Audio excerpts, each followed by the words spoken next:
By the time the war between Iran, Israel, and the United States escalated, intelligence agencies were watching Tehran every second.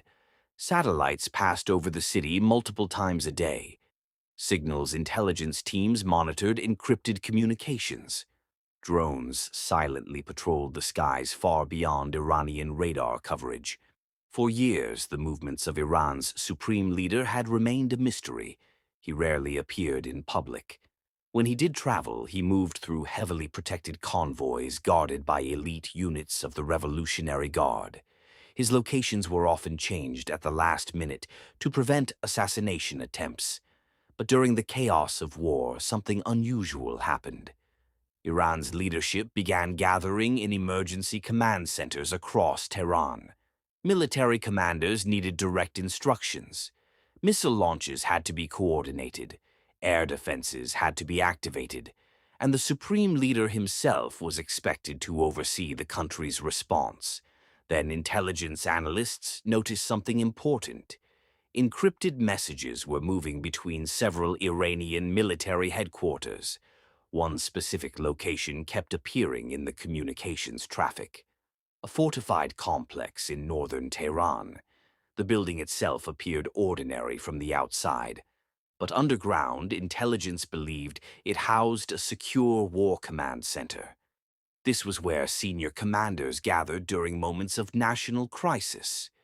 And on this particular night, something extraordinary happened. Multiple high-ranking officials were arriving at the facility. Convoys with heavy security entered the compound. Revolutionary Guard soldiers sealed the surrounding streets. Within minutes, surveillance systems detected another convoy approaching. Unlike the others, this convoy had a unique security pattern. Armored vehicles, electronic jamming equipment, motorcycle escorts.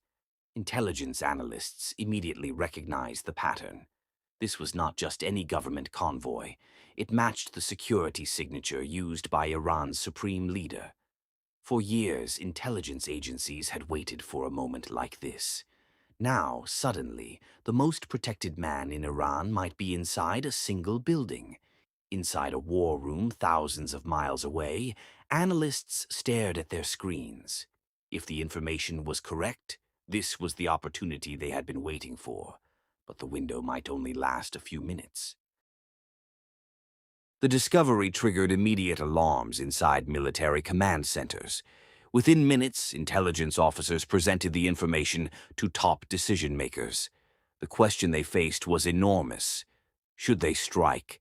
Targeting a nation's supreme leader would be one of the most dramatic military actions in modern history.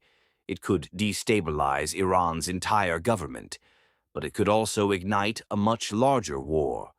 Military strategists began calculating the risks. If the strike succeeded, Iran's leadership structure could be thrown into confusion. Command chains might collapse, military coordination might weaken. But if the strike failed, the consequences could be catastrophic. Iran could retaliate with massive missile attacks across the Middle East. Global oil markets could collapse. The conflict could spiral far beyond the region. Inside the command room, the debate was intense. Some officials argued that the moment was too dangerous to ignore. Others warned that targeting a national leader would cross a line rarely crossed in modern warfare. Finally, after hours of discussion, a decision was made. The operation would proceed, but it had to be perfect. There would be no second chance. As the decision reached the military commanders responsible for the operation, preparations began immediately. The strike would require absolute precision. The target building sat inside a densely populated part of Tehran. A traditional bombing run could cause massive civilian casualties. Instead, planners selected a highly precise strike weapon designed to destroy a single structure with minimal collateral damage. Stealth aircraft were moved into position. Long-range missiles were prepared. Reconnaissance drones monitored the target from a distance. Satellite feeds confirmed that the convoys had not yet left the compound. Inside the command center, Iranian officials were believed to be discussing military responses to the escalating war. None of them knew they were being watched from space. Time was running out. If the convoy left, the opportunity would disappear. Finally, just after midnight local time, the order was given: execute the strike. The city of Tehran was quiet. Most residents were asleep. Streetlights illuminated empty roads. But high above the Middle East, the strike was already underway. A precision missile cut through the night sky. Moving faster than the speed of sound, it descended toward the target. Within seconds, it reached the compound. Then the night erupted. A massive explosion shattered the silence. The command building collapsed in a storm of fire and debris. Shockwaves rattled nearby windows. Emergency sirens began echoing across the district.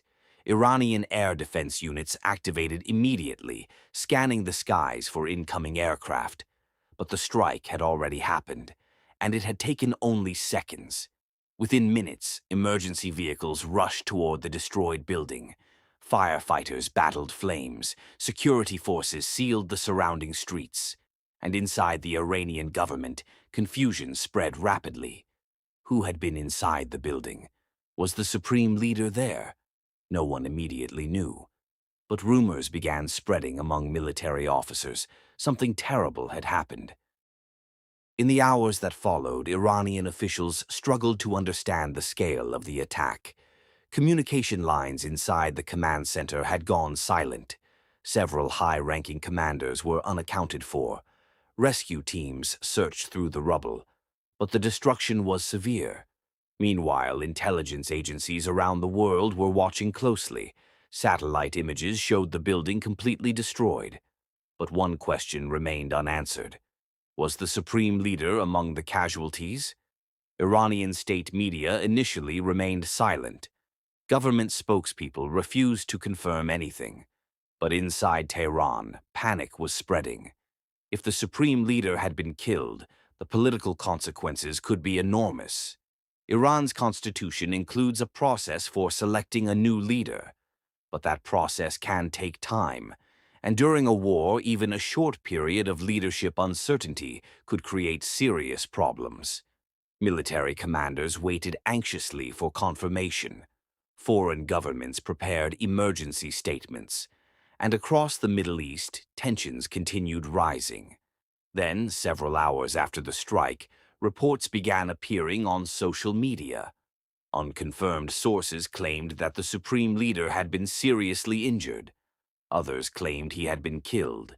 Still others insisted he had survived and was safely moved to another location. The truth remained unclear. But one thing was certain.